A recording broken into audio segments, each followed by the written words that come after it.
Question numéro 2. Qu'est-ce qui est vrai à propos des branches Git?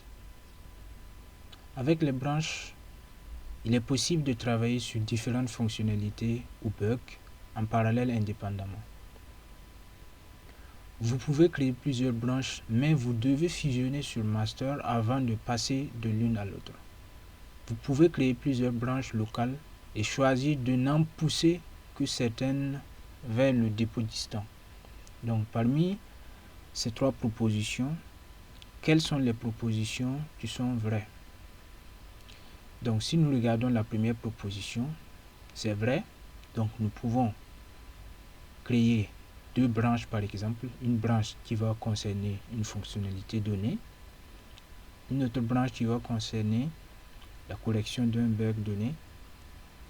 Donc et comme ça nous pouvons avoir peut-être une dizaine de branches qui vont concerner différentes fonctionnalités ou différentes corrections. Donc et c'est indépendant. Nous allons les committer de manière indépendante.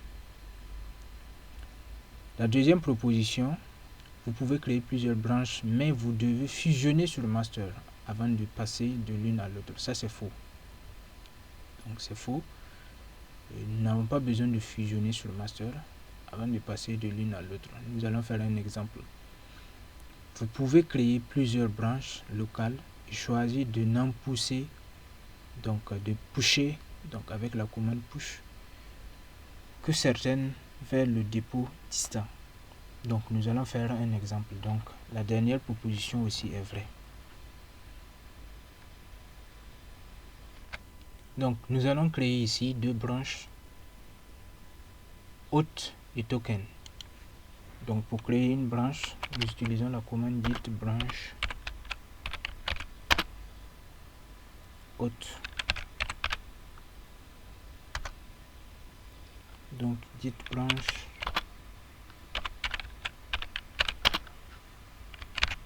token. Donc nous avons deux branches qui sont créées. Donc nous allons choisir la branche hôte.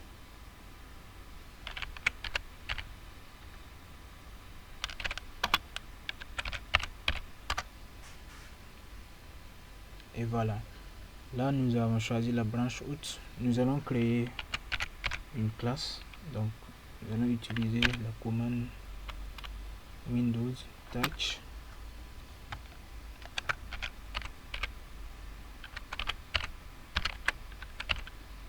authenticate.java.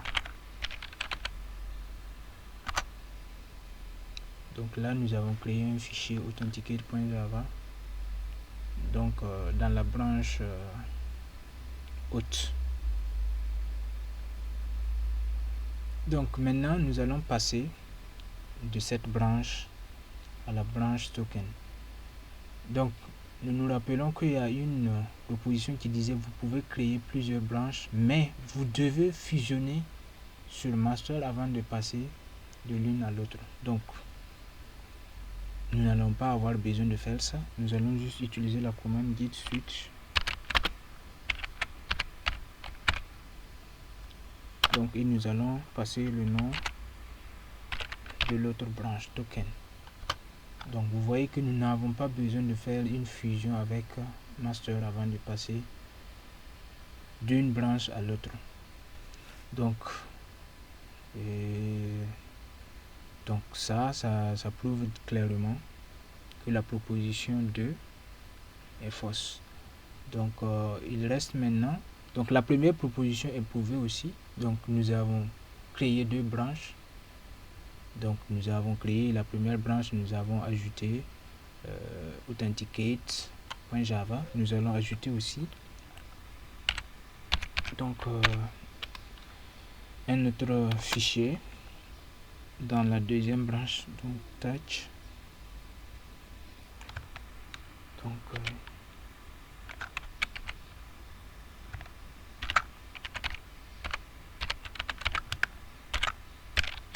voilà. Donc JSON Web Token Provider.java. Donc JWT Provider.java. Et voilà, donc ça veut dire que nous avons deux branches, l'une contenant la classe authenticate.java et l'autre contenant la classe provider du JSON Web Token Provider.java. Donc ça veut dire que la première proposition est bonne. Donc nous avons deux branches qui contiennent chacune un fichier, donc indépendant de l'autre. Nous pouvons aussi voilà, pusher une des branches sans pusher l'autre. Donc par exemple, si nous choisissons de pusher cette branche, nous allons faire le git add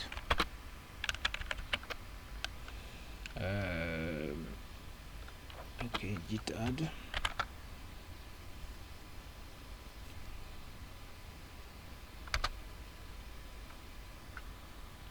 git commit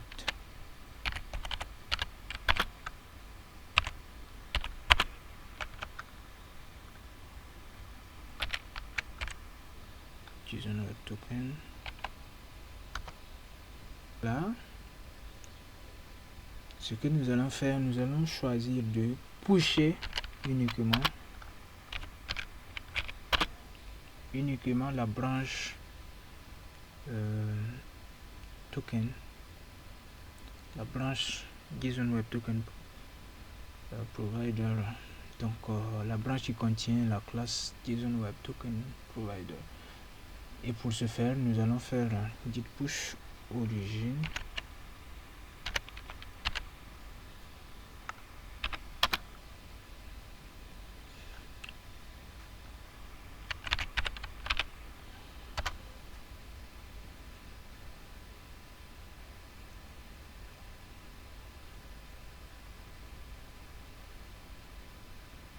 voilà.